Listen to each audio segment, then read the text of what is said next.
Good morning, travel enthusiast. In today's journey, I'm going to speak about a trip through the Yorkshire Dales.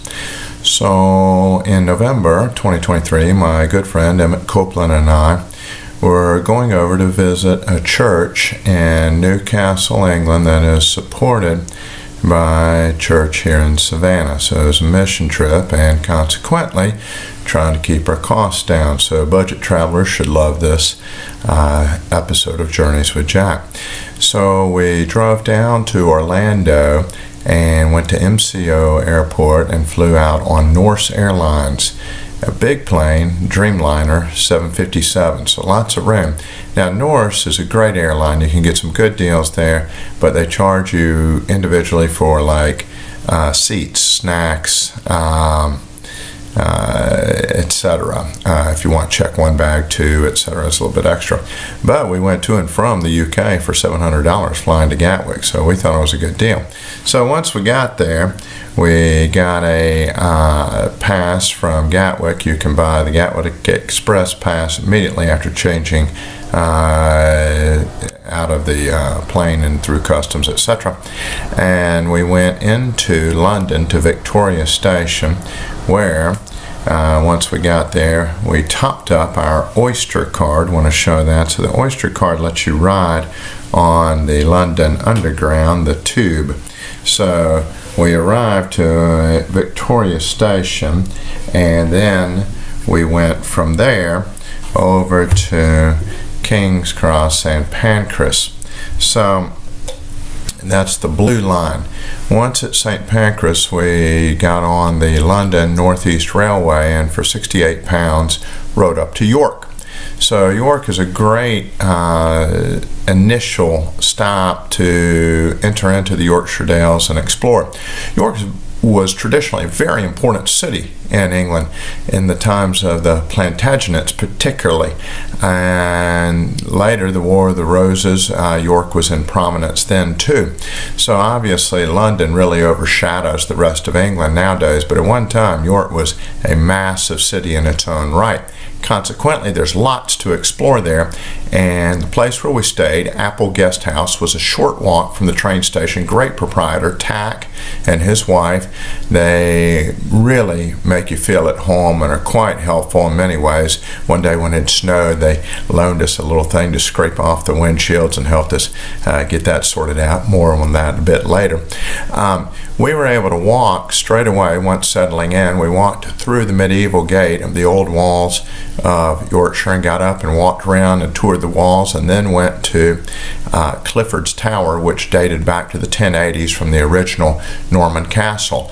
And subsequent to that, we went down to what's called the Shambles, which is this, curious name. But anyway, we went down to the Shambles, which was an interesting old medieval street, very narrow, very winding. Has the walls of the houses come up, but then it extends out over the street. So you'd have a wall come up and then it extends out over, and half timbered, which means that you see the black timbers with the white stone covered with, I guess, some type of early primitive stucco in between. Fascinating. Also, the Christmas markets were on at that time of year in late November, so we had the advantage of doing a little shopping, pick up a souvenir for the family back home. Well, the next day we got up, had a sumptuous breakfast, and went to the National Railway Museum, again very close by, and it's free. Great bargain for those of you seeking to get a good deal on your travel. And then we picked up our rental car, an MG SUV hybrid type, and started driving west into the Dales, and we came to St. Michael's Church in Linton, which this church dates back to the time of the Crusades, one of the older churches around. Fascinating place. Beautiful old architecture, very simple, just one-story church, lots of cool artifacts in it that we were able to subsequently see. Then we went on to Grassington. Grassington, for those of you Anglophiles in the group, might subscribe to BritBox, etc., is the site for the current rendition of All Creatures Great and Small. Now, I don't have the original book, but this guy James Herriot wrote this about veterinarians in the 1930s up to World War II. So he's got multiple books, All Creatures Great and Small, All Things Bright and Beautiful, All Things Wise and Wonderful, the Lord Made Them All. It was taken from an old hymn. So it's a very wholesome, fascinating look at yesteryear. And it's been a very popular run. In fact, this is the redo. So I prefer the original version, but the redo started in the 2000s, I suppose. The original one ran from the late 70s up to the early 1990s. The hotel we stayed in, the Black Horse in Grassington, was an old coaching inn, and across the street from it was the Drover's Arms, as it's called now, but it's a different pub in reality, but it has all over the glass frosting Drover's Arms, so that's the way I remember it. And we had great beer, Timothy Taylor's Championship beer. Also, they make a Timothy Taylor's Landlord Ale, quite good. But that's where they filmed the current version of the movie, and so we went to bed that night, got up the next morning, it snowed, winter wonderland. We walked out, looked at nearby Linton Falls while we waited for the snow to melt a little bit off of the cobblestones where we'd parked, and then we drove further into the Dales and decided to do a bit of exploring. Now, I left out a little bit on the way to Grassington. We went through the town of Skipton and went to an old Norman castle that had been damaged during the English Civil War in the 1600s, restored by a nice Lady Clifford, who tried to bring it back to some degree of its former glory. But it is thus, with the preservation work, which tried to take it back to the original version, a quite well preserved example of Norman military architecture with, as you can imagine, all the twists and turns, turrets and embrasures of a castle.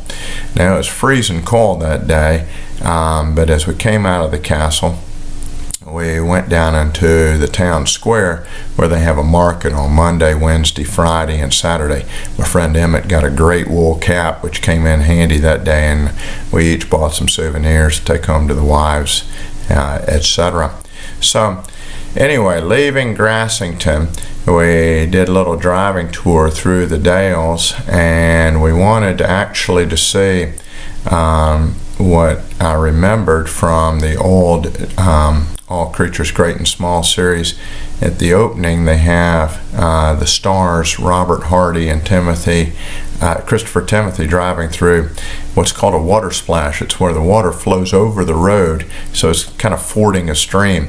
Well, we tried to get there, but there was just too much snow and ice on the roads, and we had to, after seeing some pretty cool sights, beautiful scenery, etc., we wound up stopping at the CBN and had a Theakston's beer. So Theakston's is brewed right there in Yorkshire, and it is still family owned after all these generations.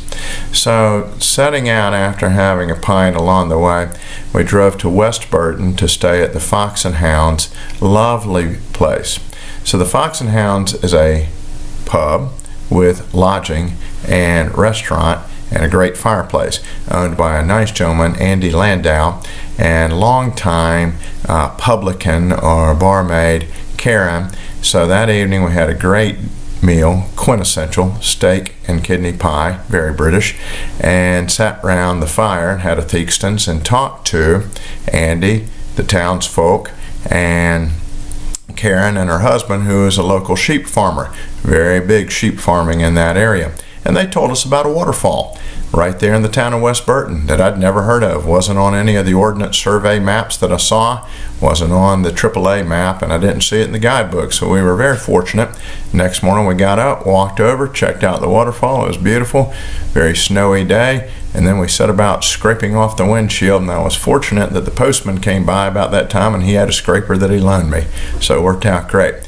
So then we took off from there in West Burton and headed out to go see a couple of other sites. We wanted to go see the waterfalls at Aysgarth, and that was where the Kevin Costner movie, Robin Hood, Prince of Thieves, part of it was filmed in 1992.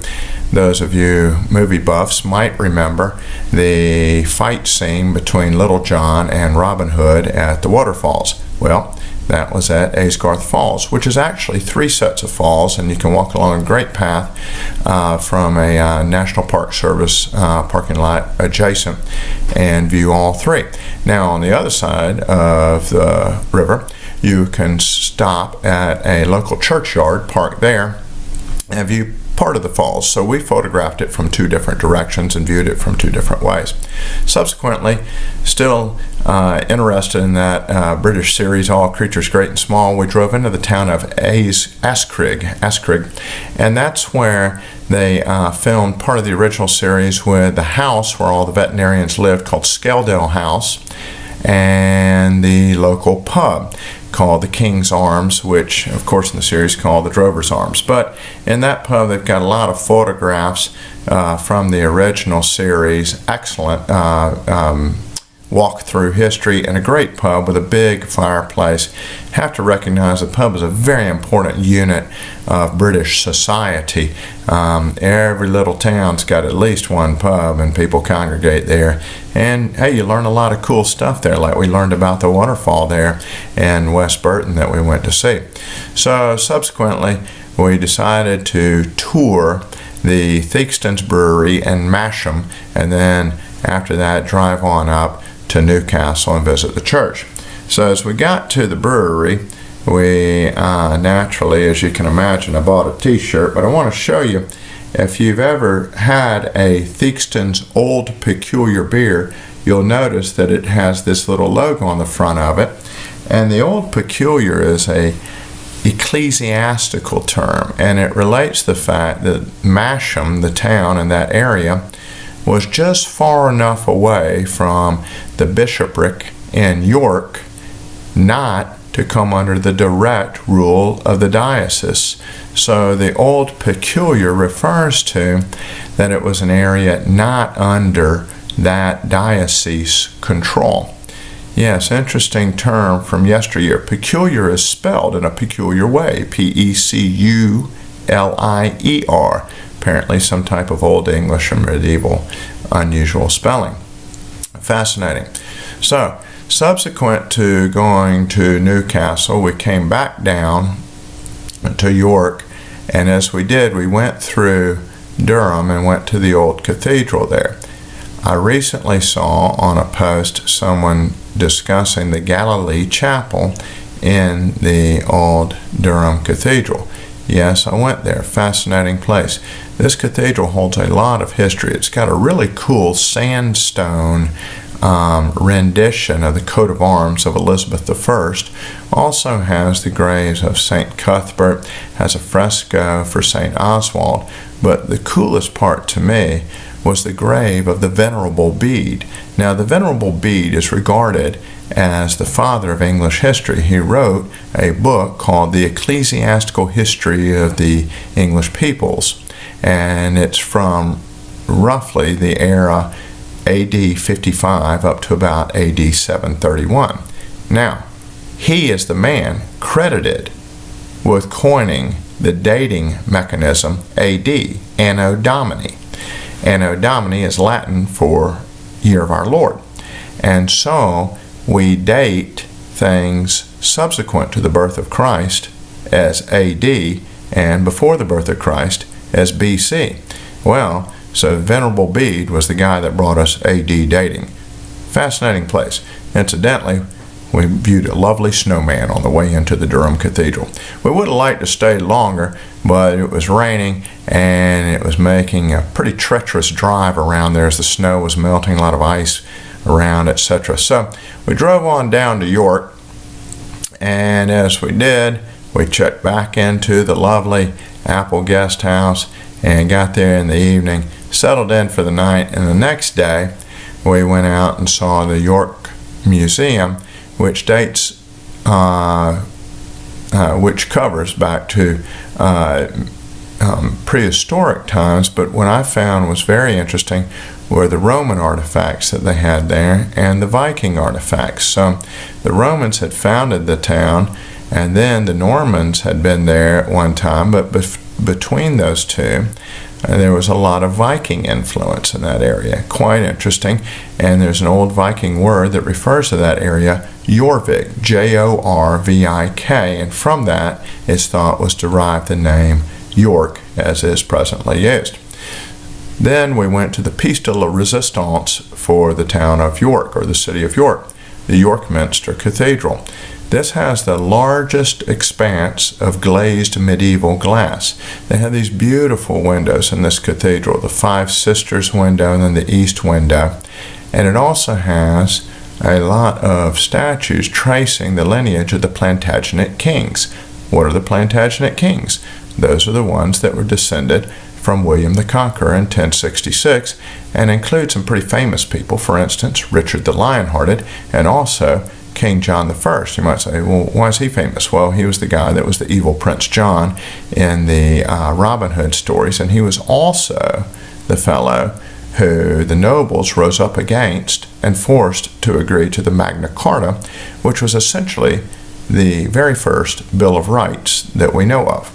So the other neat thing in the York Minster Cathedral are the great acoustics. So, it being an Anglican church, my friend Emmett and I decided to attend Evensong there.